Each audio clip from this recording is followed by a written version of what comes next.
માત્ર રહેવું અને ભૌતિક સુખો માણસ એક હોતું નથી, બલકે માણસે આત્મ સાક્ષાત્કારની કોશિશ કરવી જોઈએ અને તત્વજ્ઞાનને એપ્લિકેશનમાં લાવવું જોઈએ એવું મને લાગે છે. અને છેલ્લા લગભગ આમ તો પહેલા મારી ભૌતિક વિચારસરણી હતી અને ત્યાંથી મારા વિચારો બદલાયા થોડા, અને ત્યાર પછી મને આમાં ઇન્ટરેસ્ટ આવ્યો આધ્યાત્મમાં, અને પછી મેં વાંચન શરૂ કર્યું અને મને એમ લાગ્યું કે હા દુઃખ તો જરૂર હોય જ ને, કેમ નહીં? માનસિક દુઃખો હોય, શારીરિક દુઃખો હોય. શારીરિક દુઃખો તો નથી, માનસિક દુઃખ હોય. હાજી, એ દુઃખો ગમતા નથી. આ સ્વાભાવિક છે, કોઈને કોઈ પણ જીવને દુઃખો તો ન જ ગમે. તો એ દુઃખ વગરની ભૂમિકા હશે ખરી? દુઃખ વગર હા, શાસ્ત્રોમાં વાંચતા એમ લાગે છે કે જયારે માણસ વ્યક્તિ આત્મ સાક્ષાત્કારની દશાએ પહોંચે છે ત્યારે એની દુઃખો કોઈ રહેતા નથી. દુઃખનું, સંશયો, ડાઉટ્સનું વગેરે નિવારણ થાય છે, હૃદયની ગાંઠ છૂટી જાય છે. શેની ગાંઠ છૂટી? હૃદયની ગાંઠ. હૃદયની? આજે એવું ઉપનિષદમાં છે. કેવા માણસોનો વાત કરી? વ્યક્તિઓ, જીવનના બધા વ્યક્તિઓ. ના, પણ કેવા અમુક માણસ આત્મા સાક્ષાત્કાર નહીં થયેલો? નાજી. શું નામ તમારું? મારું નામ શિરીષ. શિરીષ. શિબિર. શિરીષ. શિરીષ. શિરીષ. હા, ખરેખર શિરીષ છો? મનની ભૂમિકાઓ આપણે ઉભા છીએ. હા, પણ અત્યારે શિરીષ છે ને? હાજી. હા, બીજું કઈ નહીં ને? શિરીષ તો તમારું નામ છે. શિરીષ તો નામ છે અને નામ રૂપ મિથ્યા છે. ખરેખર કોણ છો આપણે? ખરેખર આત્મા છે એવું શાસ્ત્રોમાં વાંચેલું છે. હા, પણ આત્મા તો એવું માની ના લેવાય. અત્યારે ગાર ભળ શિરીષ તમે સ્વીકારી લો કે ના સ્વીકારી? હા, સ્વીકારી જ લઈ. કેમ શિરીષ છો? હાજી. આત્માને ગારાડે નહીં. હા, ગાળા નહીં. ખરી વાત. માટે તમે આત્મા થયા નથી. નથી થયા. ખરી વાત. આત્મા થયા પછી તમને કશું અડશે નહીં. નિર્લેપ રહેવાશે. હા, એક પૂરો આત્મા થઈ ગયા પછી નિર્લેપ રહેવા. આત્મા થવાની ઈચ્છા છે? હાજી. મેડિટેશન શાનું કરો છો? મેડિટેશન હું બ્રહ્મનું કરું છું, નિર્ગુણ બ્રહ્મનું. બ્રહ્મ, નિર્ગુણ બ્રહ્મનું. તો એક કોઈ ગુણ ના હોય એવો? નિર્ગુણની દશાએ તો મનને પહોંચવું અશક્ય છે, પણ આકાશ જેવું, કે આકાશ જેવું સર્વવ્યાપક અને સમરસ. ના, પણ નિર્ગુણ એટલે કોઈ ગુણ નહીં. કોઈ ગુણ નહીં. એટલે પથરામાં એક ગુણ છે, માટે પથરા કરતા ભૂંડું. પણ શંકરાચાર્યના દ્વૈત જ્ઞાન પ્રમાણે નિર્ગુણ ની ભૂમિકા સૌથી શ્રેષ્ઠ ભૂમિકા છે. ના, પણ નિર્ગુણ ને ભૂમિકા શ્રેષ્ઠ હોય બે બને ને, જેનામાં ગુણ જ નથી કોઈ જાતના. ગુણ, આ ગુણ થી જગત પૂંજાય છે બધું. હા, ગુણ થી જગત પૂંજાય છે. હાજી. પથરામાં અમુક ગુણો છે કામ લાગે. હા, નિર્ગુણ ને શું કામ લાગે? દાદાજી, આત્મા તો નિર્ગુણ છે ને? ના, આત્મા નિર્ગુણ હોય નઈ. આત્મા તો અનંત ગુણ નો ધામ છે. તમને કોઈ ઊંધું બહાર દીધું છે?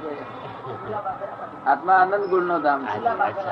નિર્ગુણ હોય ને તે શાશ્વત ના હોય. શું થયું?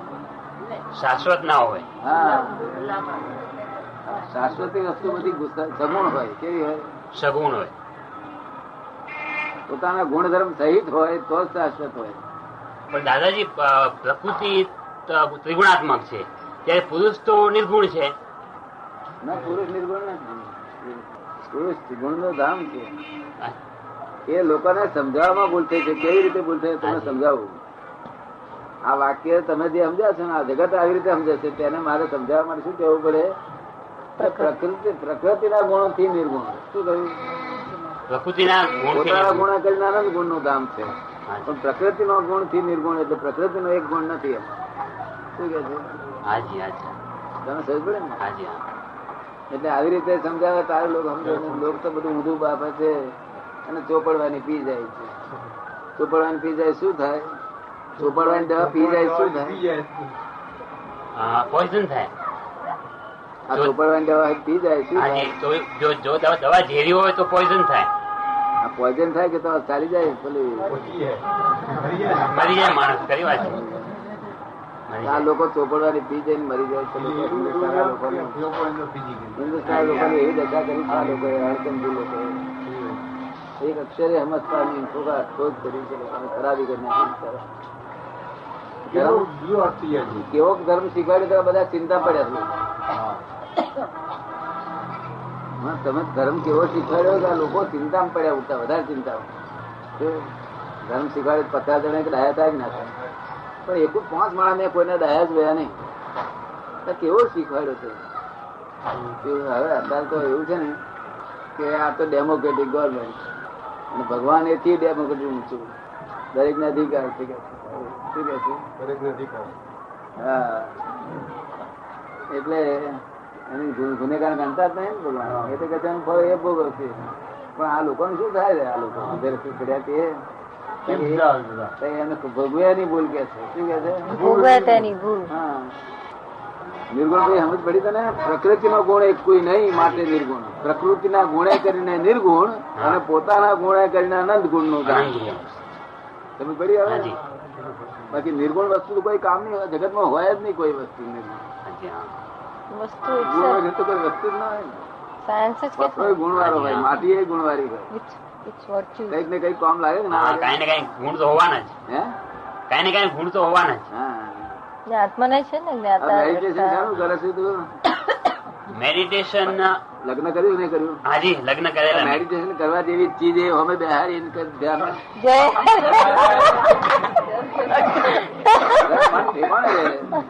મન ઠેકાણે રહે. આમનો વાક્ય મેં કોનું કરે નહીં, વાક્ય મેં ધ્યાન કરવા બે. એટલે કોનું ધ્યાન કર્યા બહેન બે ને તમે હા શું ચોલ્લો બોલ્લો કરી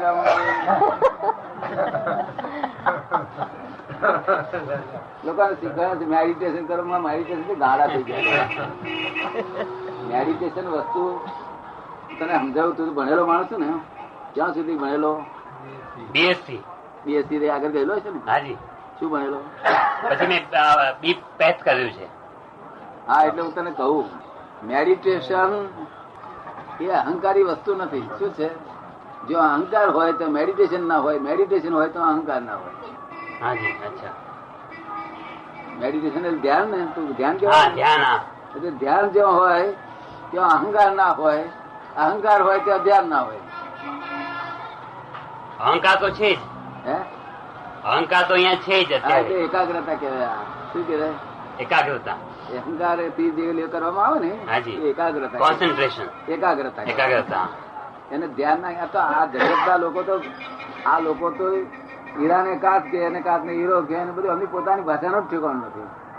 તમે સમજ પડી ને? પણ જ્ઞાની પાસે છેલ્લી ભાષા હોય કે જેની આગળ નવો અર્થ ના હોય, એમનો પરમાર્થ કહેવાય. શું કહેવાય? પરમાર્થ. એ શબ્દ નો છેલ્લામાં છેલ્લો અર્થ પરમાર્થ હોય. કેવો હોય? પરમાર્થ. એ પરમાર્થ ની આગળ કોઈ અર્થ જ નહીં. તમે સમજ પડી ને?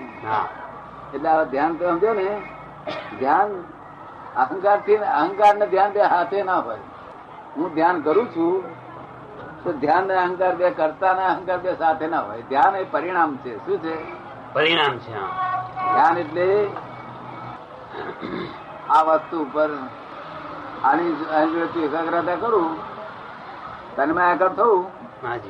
આની જોડે તું તન્મયાકાર થવું, તું ને એક જ કાર. તમે સમજ ને? એટલે ધ્યાન ઉત્પન્ન થાય. શું થાય? ધ્યાન ઉત્પન્ન થાય. એટલે અહંકાર અનિમિત તન્મયાકાર થાય ત્યારે ધ્યાન ઉત્પન્ન થાય. એટલે ધ્યાતા અને ધ્યેય બને એક જ ધ્યાન ઉત્પન્ન થાય. હાજી. ધ્યાતા તું, ધ્યેય નક્કી કરવાનું. શું કરવાનું? નક્કી કરેલું ઓબ્જેક્ટ. ધ્યેય નક્કી કરવાનું કે મારે મોક્ષે જવું છે. હાજી. તો મોક્ષ નું, હા, પોતે ધ્યાતા, ધ્યેય મોક્ષ સ્વરૂપ, મોક્ષ નું ધ્યેય. એટલે ધ્યાન ઉત્પન્ન થાય. શું થાય? તને સમજાય છે ને? ધ્યાતા અને ધ્યેય બે એકાકાર થાય એટલે ધ્યાન ઉત્પન્ન થાય. સમજ પડી? અગર તો બીજું ધ્યાન તને કહું કે તું, તને કોઈ ગાર બાળે ને એટલે તને ધ્યાન ઉત્પન્ન થઈ જાય. શું થઈ જાય? ધ્યાન ઉત્પન્ન થઈ જાય. ધ્યાન ઉત્પન્ન થાય, પણ એ રૌદ્ર ધ્યાન કહેવાય. કેવું? રૌદ્ર ધ્યાન કહેવાય. તને કોઈ ગાર પડે, હાજી, ખરી વાત છે, તો તારામાં ધ્યાન ઉત્પન્ન થાય, રૌદ્ર ધ્યાન. કેવું? એકરૂપતા થાય ક્રોધ સાથે. હે, ક્રોધ સાથે એકરૂપતા થઈ જાય છે. ક્રોધ સાથે એકરૂપતા થઈ જાય છે. નહીં, ક્રોધ તો ક્રોધ વસ્તુ થાય છે, રાગ વળતા ક્રોધ ઉત્પન્ન થાય છે હાજી અને ક્રોધ ને તું એકાકાર થાવ ત્યારે પેલું ધ્યાન ઉત્પન્ન થાય. શું થાય? ધ્યાન ઉત્પન્ન થાય છે. ક્રોધ થઈ ગયો અને ક્રોધમાં તું એકાકાર થયો હા. તો પેલું ધ્યાન ઉત્પન્ન થયું. રૌદ્ર ધ્યાન કહેવાય. બરાબર. પણ ધ્યાન એ પરિણામ છે. શું છે? પરિણામ છે. પરિણામ છે. પરિણામ કરાય નહીં, પરિણામ આવે, પરિણામ ઉત્પન્ન થાય, આવે, ઉત્પન્ન થાય. હા સ્વાભાવિક આવે. બરાબર. અચ્છા. તને સમજ પડી ને? હાજી હા. એટલે હવે મેડિટેશન આવી રીતે ના કરીશ. આ તો મગજ ખરાબ કરીને ગાડા કેટલાય બની ગયા મોડામાં. ઘન ચક્કર બનાવી દે, લોકો ચક્કર બન્યા.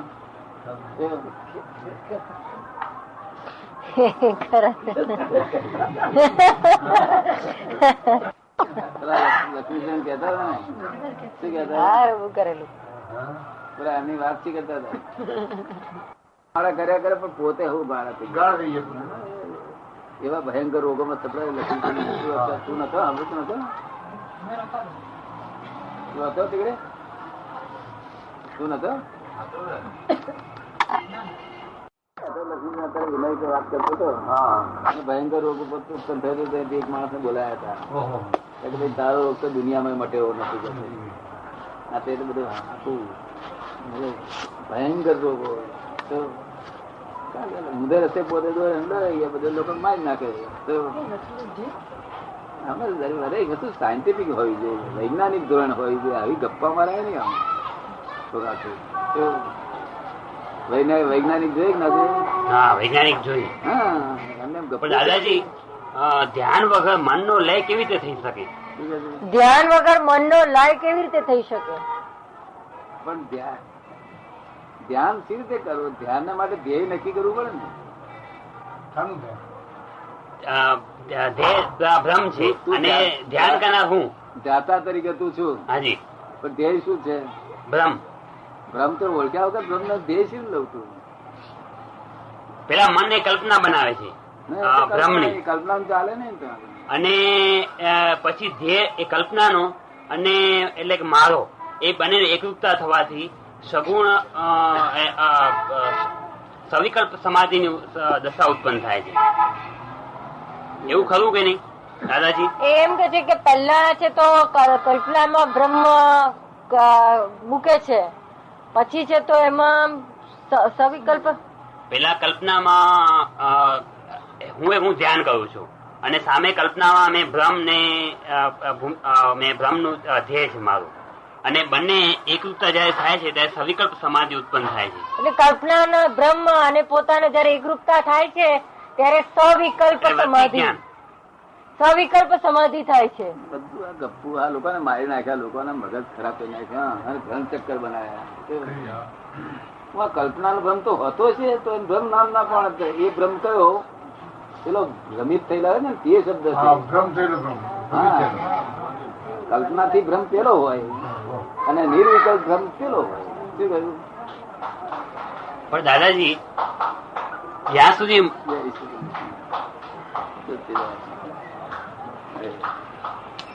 જ્યાં સુધી કે જ્યાં સુધી મન